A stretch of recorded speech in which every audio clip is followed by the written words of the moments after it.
Morning students. बहुत time हो गया हमें क्लासेस लिए। पहले हमने लॉकडाउन से पहले हमने क्लासेस ली थी और आपने बहुत सारे बच्चों ने ऑनलाइन क्लासेस अटेंड भी करी, लेकिन बहुत सारे बच्चों ने ऑनलाइन क्लासें अटेंड नहीं भी की थी। इसलिए हमने ऑनलाइन क्लासेस भी ली थी और लेक्चर को या पीपीटी या वीडियो बनाकर आप लोगों तक व्हाट्सएप ग्रुप पे और जो हमारे शिक्षा सेतु ऐप है उस पर भी डाउनलोड करी थी, ताकि आपके अध्ययन में कोई भी समस्या ना आए। और हमने गूगल फॉर्म की हेल्प से हमने टेस्ट भी लिए थे। बहुत सारे बच्चों ने टेस्ट दिए थे, उनके नंबर भी बहुत अच्छे आए, तो उनके जो प्रैक्टिकल मार्क्स हैं वो भी बहुत अच्छे लगाए हैं। जिन विद्यार्थियों ने गूगल टेस्ट नहीं दिया था, असाइनमेंट नहीं दिए थे और क्लासेस भी अटेंड नहीं करी थी, तो उनको अच्छे मार्क्स भी नहीं मिले होंगे। तो आज हम दोबारा से पहले की तरह ऑनलाइन क्लासेस शुरू करेंगे और जो रिकॉर्डिंग है उसको हम जो है ग्रुप में भी डाल लेंगे, ताकि आपको कोई भी समस्या ना आए। और सभी लेटेस्ट जानकारी के लिए जो है वो ग्रुप में जुड़े रहें, ताकि जो उनको इन्फॉर्मेशन है वो सब मिलती रहे। तो आज हमारे जो अध्ययन का विषय है वो आर्थिक भूगोल की प्रकृति एवं क्षेत्र। तो आर्थिक भूगोल को समझने से पहले हमें समझना होगा भूगोल क्या है। तो भूगोल हम ऑलरेडी फर्स्ट सेमेस्टर में पढ़े हुए हैं, सेकंड सेमेस्टर में पढ़ा था और ये हमारा आज थर्ड सेमेस्टर आ चुका है। तो इस शब्द से आप लगभग अवेयर हो चुके होंगे, लेकिन फिर भी एक बार मैं आपको बता देता हूँ कि भूगोल किसे कहते हैं। भूगोल हमारे चारों ओर व्याप्त जो नेचुरल फिनोमिना है और कल्चरल फिनोमिना है, दोनों के इंट्रैक्शन का जो विषय है, इंट्रैक्शन का जो गतिविधि है उसे हम भूगोल कहते हैं। पहले भूगोल जब पढ़ाया जाता था तो भूगोल में उन विषयों को पढ़ाया जाता था जो यूनिवर्सल होते हैं। यूनिवर्सल होने का अर्थ यानी कि जो साइंस के सब्जेक्ट होते हैं। अगर 2 और 2 को हम अमेरिका में जोड़ेंगे तो भी 4 आएगा, और वही हम 2 और 2 होडल में जोड़ेंगे तो वो भी 4 ही आएगा। तो ये क्या है, एक यूनिवर्सल ट्रुथ है।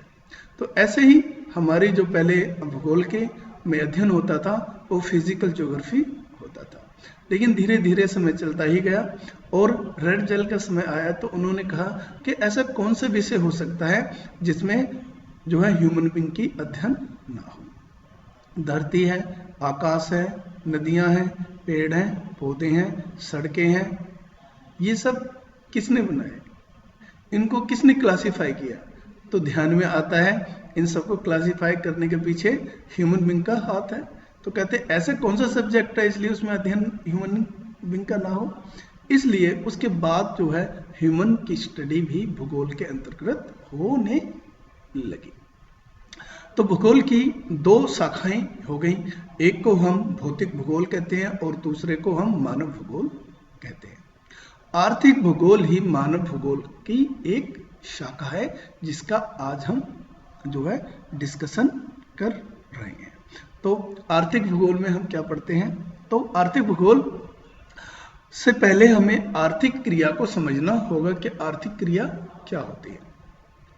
ह्यूमन बीइंग को जीवित रहने के लिए उसे धन की जरूरत होती है और उसे जो धन प्राप्त होता है वो किसी ना कोई काम करने के बाद ही उसे प्राप्त होता है। इनकी ऐसी क्रियाएं जिससे ह्यूमन बीइंग को धन की प्राप्ति हो, वो क्रियाएं जो है हमारे आर्थिक क्रियाएं कहलाती हैं। अब आप देखेंगे कि जो आर्थिक क्रियाएं हैं यानी कि जिनसे हमें धन प्राप्त होता है, तो वो भी 2 प्रकार की हैं। जैसे मैं एग्जाम्पल के तौर पे मैं आप लोगों को पढ़ा रहा हूं तो सरकार इसके लिए मुझे क्या देती है? धन देती है, तो ये आर्थिक क्रियाएं होगी। लेकिन जब मैं अपने बच्चों को पढ़ाता हूं तो उसके लिए मुझे कोई भी धन की प्राप्ति नहीं होती, तो वो आर्थिक क्रिया नहीं है। हम देखेंगे कि इस धरती के ऊपर भिन्न भिन्न प्रकार की लोग हैं और उनका फिजिकल और कल्चरल इन्वायरमेंट भी अलग अलग है। फिजिकल इन्वायरमेंट है अलग है, कल्चरल इन्वायरमेंट अलग है, तो इनके कार्य करने के प्रकार भी अलग अलग है। अब कार्य करने के प्रकार अलग अलग है तो उससे जो धन की प्राप्ति होती है वो भी अलग अलग है, इसलिए आर्थिक क्रियाएं भी अलग अलग पाई जाती हैं। तो आर्थिक भूगोल मानव भूगोल की ही एक उपशाखा है। आर्थिक भूगोल के अंतर्गत मनुष्य की आर्थिक क्रियाओं के वितरण तथा प्राकृतिक परिस्थितियों के साथ उनके संबंधों का अध्ययन किया जाता है। इस लाइन को समझेंगे कि क्या है कि आर्थिक भूगोल के अंतर्गत मनुष्य की आर्थिक क्रियाओं के वितरण तथा प्राकृतिक परिस्थितियों के साथ उनके संबंधों का अध्ययन किया जाता है। एग्जाम्पल के तौर पर नागालैंड के लोग हैं तो वहाँ का फिजिकल इन्वायरमेंट अलग है, लेह लद्दाख के लोग हैं तो वहाँ का फिजिकल इन्वायरमेंट अलग है, और हरियाणा के लोग हैं उनका फिजिकल इन्वायरमेंट अलग है। अब इनकी जो आर्थिक क्रियाएं हैं वो भी अलग अलग हैं, और हमारा जो आर्थिक भूगोल है वो क्या करता है इन्हीं भिन्न अलग अलग क्रियाएं हैं उन्हीं का ही अध्ययन करता है कि एक पर्टिकुलर स्पेस के अंदर, एक पर्टिकुलर स्थान के अंदर लोग किस प्रकार रहते हैं और अपने जीवित रहने के लिए किस प्रकार की वो क्रियाएं करते हैं, इनका अध्ययन ही हमारा जो है वो आर्थिक भूगोल कहलाता है। ठीक है, अब हम पढ़ते हैं कि इनकी डेफिनेशंस के बारे में। अलग अलग प्रकार के जो ऑथर्स हैं, जो भूगोलवेत्ता हैं, उन्होंने कहा है, तो वो पढ़ते हैं। वो क्या है कि अंग्रेजी में आर्थिक भूगोल यानी कि इकोनॉमिक ज्योग्राफी को जियो इकोनॉमिक्स यानी कि जियो इकोनॉमिक्स, इकोनॉमी ज्योग्राफी अथवा जीनोमिक्स भी कहते हैं। सभी जो है आर्थिक भूगोल के पर्यायवाची शब्द हैं। आर्थिक भूगोल की कुछ प्रसिद्ध परिभाषाएं भी हैं, जिसमें C.F. जोन्स के अनुसार आर्थिक भूगोल मानव के उत्पादन, उद्यमों एवं उनके वितरण तथा वातावरण के भौतिक कारकों और आर्थिक दशाओं के बीच संबंधों का अध्ययन है। R.N. रुडोल्फ ब्राउन्स के अनुसार आर्थिक भूगोल भूगोल शास्त्र का वह पक्ष है जो मनुष्य की आर्थिक क्रियाओं पर अजीवीय तथा जीवीय वातावरण के प्रभावों का अध्ययन करता है। L.E. क्लिन, ओबिस्ट्रेवी तथा N.F. हॉल के अनुसार आर्थिक भूगोल के वितरण तथा भौतिक वातावरण के साथ उनके संबंधों का अध्ययन को आर्थिक भूगोल कहते हैं। A.N. वेंगस्टन तथा W.P. राइन के अनुसार आर्थिक भूगोल विश्व के विभिन्न भागों के मूलभूत साधनों एवं प्रधान उत्पादन क्रियाओं की विभिन्नताओं का अनुसंधान करता है और उन मूलभूत साधनों के उपयोग पर प्राकृतिक परिस्थितियों की विभिन्नताओं के प्रमाणों का मूल्यांकन करता है। अब उपरोक्त सभी प्रकार की परिभाषाओं को हम कंक्लूजन निकालें तो वो क्या बात कह रहा है, वो क्रियाओं से संबंधी बात करता है, क्रियाओं के आदान प्रदान की बात करता है, उनका आपसी तालमेल की बात करता है। इसलिए हम कह देते हैं कि जो आर्थिक भूगोल है वो मनुष्य की आर्थिक क्रियाओं का अध्ययन करता है। होप आपको ये बातें समझ आ गई होगी। ना समझ आए तो आप कमेंट बॉक्स में लिख सकते हैं या आप व्हाट्सएप नंबर पे ये सेंड कर सकते हैं। नेक्स्ट है, हम समझते हैं आर्थिक भूगोल का क्षेत्र। अब इसमें दो चीजें आती हैं, आर्थिक भूगोल का प्रकृति और आर्थिक भूगोल का क्षेत्र।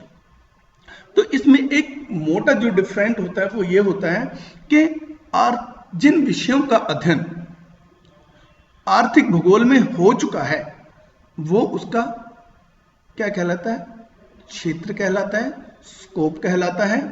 और ऐसा क्षेत्र जिसमें आर्थिक भूगोल में जिन विषयों का अध्ययन नहीं हुआ है तो वो उसका नेचर कहलाता है। तो हम अध्ययन करते हैं कि आर्थिक भूगोल का क्षेत्र क्या है। आर्थिक भूगोल के आर्थिक कार्यों में पृथ्वी पर एक स्थान से दूसरे स्थान पर मिलने वाली विभिन्नताओं का अध्ययन करता है। भोजन, वस्त्र तथा आश्रय मनुष्य की 3 आधारभूत आवश्यकताएं हैं। पहले ये 3 आवश्यकताएं होती थी, रोटी, कपड़ा और मकान, आपने फिल्म भी देखी होगी। लेकिन आज ये थोड़ा सा और बढ़ गया है, रोटी कपड़ा मकान स्वास्थ्य और मनोरंजन हो गया है। यानी कि इन पांचों चीजों के बिना जो व्यक्ति है उसका चहुमुखी विकास नहीं हो पाता। इसलिए रोटी कपड़ा मकान स्वास्थ्य और मनोरंजन आदमी के विकास के लिए बहुत जरूरी है। मनुष्य की इन आधारभूत आवश्यकताओं की पूर्ति के लिए सदा प्रयत्न करता रहता है। इन आधारभूत आवश्यकताओं की पूर्ति के लिए किए गए प्रयासों को ही हम मनुष्य की आर्थिक क्रियाएं कहते हैं। अतः आर्थिक भूगोल का संबंध इन बात से कि किस प्रकार मनुष्य के आर्थिक संसाधनों का दोहन करता है, विभिन्न वस्तुओं का उत्पादन करता है और किस प्रकार से इनका परिवहन, वितरण तथा उपभोग तथा विनिमय करता है। वस्तुतः आर्थिक भूगोल विभिन्न प्रकार के प्रश्न उत्तर देने का अध्ययन करता है। इसमें हम ध्यान से देंगे दो बातें आई कि दोहन और शोषण। जब हम नेचर से उतना ही लें जितनी हमें जरूरत होती है तो वो दोहन कहता है। लेकिन जब हम स्टोर करने की प्रवृत्ति से अपने नेचर का शोषण करते हैं, उससे आवश्यकता से अधिक उससे लेते हैं, तो वो हमारा शोषण कहलाता है। तो इकोनॉमिक ज्योग्राफी किस प्रकार के उत्तर देना चाहता है कि आर्थिक क्रियाएं किस प्रकार की होती हैं, आर्थिक क्रियाएं कहाँ की जाती हैं, आर्थिक क्रियाएं क्यों की जाती हैं, आर्थिक क्रियाएं कब की जाती हैं, आर्थिक क्रियाएं कैसे की जाती हैं। इन प्रश्नों के विश्लेषणात्मक उत्तर देने की आर्थिक भूगोल का मुख्य उद्देश्य होता है।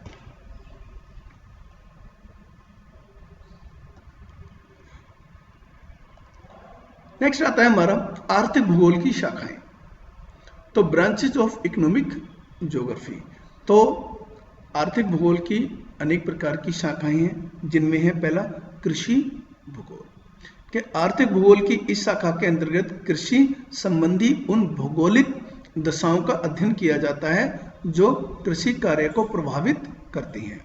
एक किसान के लिए जरूरी है कि उसे अपने खेत में उपजाई जाने वाली वस्तुओं की उपज संबंधी अवस्थाओं जैसे कि सूर्यताप, मिट्टी का उपजाऊपन, जल की मात्रा, भूमि का ढाल तथा फसलों को बोने एवं काटने का समय इत्यादि का ज्ञान आवश्यक होना चाहिए। ये सभी सूचनाएं किसान को कृषि भूगोल के अध्ययन से ही प्राप्त हो सकती है। यानी कि जो हमारे आर्थिक भूगोल की एक शाखा है कृषि भूगोल, और कृषि भूगोल में हम क्या पढ़ते हैं कि एक पर्टिकुलर जगह पर, सही है, एक पर्टिकुलर प्रकार की फसल ही क्यों होती है और उस फसल को अच्छी तरह उसकी फर्टिलाइजर उसकी जो मात्रा है वो बढ़ती रहे, तो उसके जरूरत के कौन कौन से एलिमेंट्स होते हैं इसका ध्यान हम रखते हैं। तो हमारी जो आर्थिक भूगोल है और कृषि भूगोल का जो वो संबंध होता है। नेक्स्ट है औद्योगिक भूगोल। तो सभी प्रकार के जो उद्योग धंधे कच्चे माल के लिए वन, प्रकृति एवं खनन संपदा पर निर्भर करते हैं, अतः प्राकृतिक भूगोल इन कृषि एवं खनन क्रियाओं का सीधा संबंध रखता है। इस प्रकार शक्ति के साधन, कुशल एवं सस्ता श्रम, सस्ता एवं सुलभ परिवहन, मांग के क्षेत्र किसी प्रदेश के औद्योगिक विकास का प्रभावित करते हैं। इन सभी समस्याओं का अध्ययन जो है भौगोलिक औद्योगिक भूगोल के अंतर्गत किया जाता है। औद्योगिक कृषि से उन्नत देशों में औद्योगिक भूगोल का अध्ययन महत्व है। तीसरा है वाणिज्य भूगोल यानी कॉमर्शियल ज्योग्राफी। आर्थिक भूगोल की इस शाखा के अंदर किसी देश के व्यापक परिवहन, संदेशवाहक व्यापारिक केंद्रों तथा बंदरगाहों के विकास के कारणों का अध्ययन किया जाता है। वास्तव में वाणिज्य भूगोल का कोई अपना अस्तित्व नहीं है, क्योंकि किसी भी देश अथवा क्षेत्र का व्यापार वहां में कृषि पदार्थों, खनिज उत्पादों, शक्ति के साधनों तथा वस्तु निर्माण उद्योगों पर निर्भर करता है। अतः वाणिज्य भूगोल का विकास कृषि भूगोल तथा औद्योगिक भूगोल द्वारा ही होता है। आपको समझ आ रहा होगा, ऐसा मैं मानता हूं। नेक्स्ट है आर्थिक भूगोल के अध्ययन की विधियां। यानी कि ऐसे कितने मेथड हैं जिनमें हम आर्थिक भूगोल की अध्ययन किया जा सकता है। तो इसमें 3 विधियां पाई जाती हैं। पहला है सिस्टमैटिक मेथड, दूसरा है रीजनल मेथड और तीसरा है वो है हमारा सैद्धांतिक मेथड। तो हम पहला समझते हैं कि हमारा सिस्टमैटिक मेथड क्या होता है। सिस्टमैटिक मेथड के अंतर्गत हमारे खेतों में, हमारे पर्टिकुलर एरिया में कौन कौन सी फसल होती है उसकी हम डिटेल अध्ययन करते हैं। जैसे चावल, उदाहरण के लिए हमने चावल ले लिया, यानी कि गेहूं, धान। तो जो धान है उसको हम 3 भागों में बांट देते हैं। जब वो खेतों में लगा होता है तो हम क्या बोलते हैं, उसे जीरी बोलते हैं। जब फ्रूट और उसके ऊपर जो पेड़ है वो अलग हो जाता है तो हम उसको धान बोलते हैं, और जब वो छिलके से फ्रूट अलग हो जाता है तो हम उसे चावल बोलते हैं। यानी कि जब हम धान की या चावल की या जीरी के बारे में उसका पूरा अध्ययन करते हैं कि उसको बढ़ने के लिए कितना तापमान होना चाहिए, उसको बोते हुए कितने तापमान की जरूरत होती है, कितने खाद की जरूरत होती है, कौन सी मिट्टी की जरूरत होती है, कितने पानी की जरूरत होती है, सही है। इसका जब हम विस्तृत रूप से अध्ययन करेंगे तो वो हमारा क्या कहलाएगा, क्रमबद्ध विधि कहलाएगी या सिस्टमैटिक विधि कहलाती है। दूसरी है हमारी प्रादेशिक विधि, यानी कि रीजनल मेथड। भूगोल में रीजन का अभिप्राय कोई एक प्रदेश नहीं होता। प्रदेश का अर्थ होता है एक ऐसा क्षेत्र जो अपने निकटवर्ती क्षेत्र से बिल्कुल ही अलग है, तो वो एक प्रदेश कहलाता है। एग्जाम्पल के तौर पर हमारा गंगा सतलुज का मैदान, आप देखोगे ये जो पूरा एरिया है वो हिमालय पर्वत का जो एरिया है उससे एकदम अलग है, और हिमालय पर्वत का जो हमारा पहाड़ियों वाला एरिया है, उत्तर पूर्वी पर्वतीय क्षेत्र है, वो हमारा गंगा सतलुज के मैदान से बिल्कुल अलग है। और उपरोक्त ये दोनों ही हमारा जो प्रायद्वीपीय भारत है उससे अलग है। तो इस प्रकार के क्षेत्र में बोई जाने वाली जितनी भी फसलें होती हैं, सही है, तो वो जब हम उसके आधार पर करते हैं तो उसे हम प्रादेशिक विधि कहते हैं। तीसरी है हमारी सैद्धांतिक विधि। इसमें हम क्या करते हैं, पहले हम सिद्धांतों का निर्माण करते हैं और फिर उसके बाद उसका अध्ययन किया जाता है। नेक्स्ट हमारा जो आता है वह आर्थिक भूगोल एज अ डायनामिक सब्जेक्ट। तो आर्थिक भूगोल हमारा डायनामिक सब्जेक्ट किस तरीके से है, तो इसको समझने के लिए हमें देखना होगा कि जिस प्रकार आदमी की गतिविधि यानी कि क्रियाएं विभिन्न समय में अलग अलग पाई गई हैं, तो वो हमारा आर्थिक क्रियाएं अलग अलग हैं। जब हम आदि टाइम पे रहते थे तो उस समय हमारी जरूरतें केवल कितनी थी, जंगलों पे हम निर्भर होते थे और जंगलों से हम अपनी जरूरत की चीजों को लेते थे, खाते थे और वहीं से हमारी नीड पूरी हो जाती थी। धीरे धीरे समय चलता गया और आज वर्तमान में हम देखते हैं तो हमारे विभिन्न प्रकार की एक्टिविटीज हैं और बहुत सारी गतिविधियां तो ऐसी हैं जिनका हमें पता ही नहीं चलता ऐसे ये काम क्या करते हैं, सही। तो ह्यूमन बीइंग के साथ साथ क्या हुआ है, उनकी क्रियाएं भी, पैसा कमाने के तौर तरीके भी बदले हुए हैं। तो उसी प्रकार हमारी जो आर्थिक भूगोल है वो भी बदली है। क्यों? क्योंकि आर्थिक भूगोल किसका अध्ययन करता है, आर्थिक भूगोल अध्ययन करता है आदमी की अर्थ कमाने वाली क्रियाओं का, और जब क्रियाएं बदल रही हैं तो विषय भी बदलेगा। तो इसलिए हम कहते हैं कि जो आर्थिक भूगोल है वो एक डायनामिक सब्जेक्ट है, एक गत्यात्मक विषय है। आर्थिक भूगोल का अर्थशास्त्र एवं अन्य सामाजिक विज्ञानों से अध्ययन। तो आज हम इतना ही, शेष हम अन्य लेक्चर में पढ़ेंगे। तब तक के लिए स्वस्थ रहें, लॉकडाउन का पालन करें और जो है